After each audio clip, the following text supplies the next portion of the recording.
I get it, so many laptops look amazing on the product page, with glossy photos of those higher refresh rate screens and the promise of ultra-smooth gaming. But when you finally crack open the box, the experience feels flat, the heat builds up, or the battery dies before you even finish a single match. I've spent the last few weeks hunting for a machine that could actually keep up with my 1080p TO 1440p workflow without turning my desk into a sauna, and I've tried to sort through the hype versus the real-world performance. Link is in the description if you want to check the product details on Amazon. In this video, I'm going to walk through why the GIGABYTE 2026 A18 might be the one that finally bridges that gap, and also why it could still be the wrong pick if your priorities sit somewhere else. First off, the biggest thing that trips people up with any high-spec gaming laptop is the balance between raw horsepower and thermal management. The A18 packs an 8-core AMD Ryzen 7260 processor and an NVIDIA GeForce RTX 5060, which on paper looks like a dream for anyone wanting to game at 165 Hz on an 18-inch WQXGA panel. In practice, I ran a couple of the titles I play most often, Cyberpunk 2077 on medium-high settings and Valorant on ultra, and the frame rates stayed solidly above 120 frames per second on the 165 Hz screen. That means the laptop actually lives up to its high refresh claim, and you can feel the difference when you're tracking fast-moving enemies. The RTX 5060 also handled ray-traced reflections in Cyberpunk without choking, which is impressive for a laptop in this price tier. But the performance story isn't just about raw numbers. When you're gaming for a couple of hours, heat is the silent performance killer.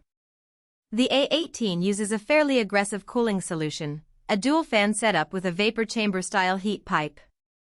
In my testing, the laptop stayed around 80 degrees under sustained load, which is high but manageable. The fans ramped up noticeably, and you'll hear a distinct whirring that can be a bit distracting if you're trying to focus on a quiet narrative moment.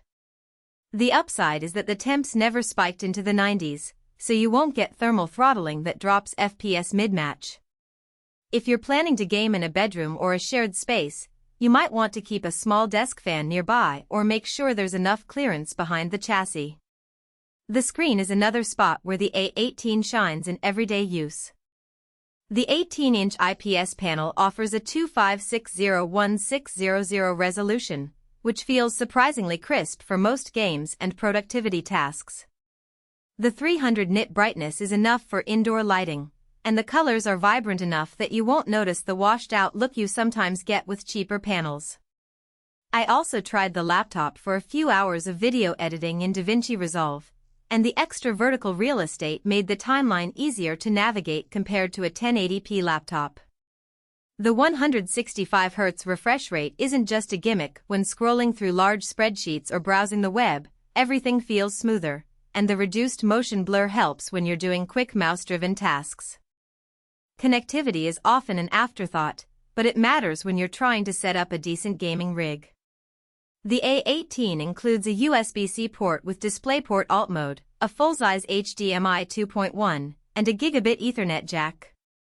I plugged in an external 4K monitor via HDMI and the laptop drove it at 60 Hz without any hiccups, which is useful if you want a larger screen for streaming or content creation.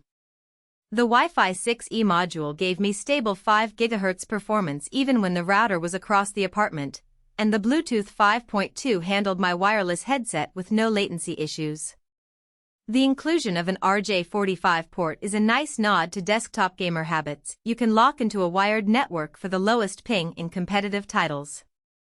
Now, let's talk about the things that might make you think twice. The first is weight and portability. At roughly 6.2 pounds, the A18 is more of a desktop replacement laptop than a daily commuter. Carrying it around campus or on a train will feel like lugging a small desktop, and the 18-inch chassis doesn't fit easily into most standard backpacks. If you need a machine you can toss into a bag and run on a coffee shop table, there are lighter 15-inch options that will be easier on the shoulder. Battery life is another practical weakness. With a 96Wh cell, you might expect several hours of unplugged use, but the combination of a high refresh display and a powerful GPU drains the battery quickly. In my tests, I got about 2.5 hours of mixed gaming and web browsing before the charger kicked back in. That's fine if you game near a power outlet, but it's not the best for long trips or situations where you need several hours of on-the-go performance. Upgradability is partially supported. GIGABYTE says the seal can be opened for RAM and storage upgrades, but the process isn't as straightforward as swapping a desktop module. You'll need a small Phillips screwdriver, and you have to be comfortable removing the bottom panel without voiding the warranty. If you're the type who likes to future-proof by adding more DDR5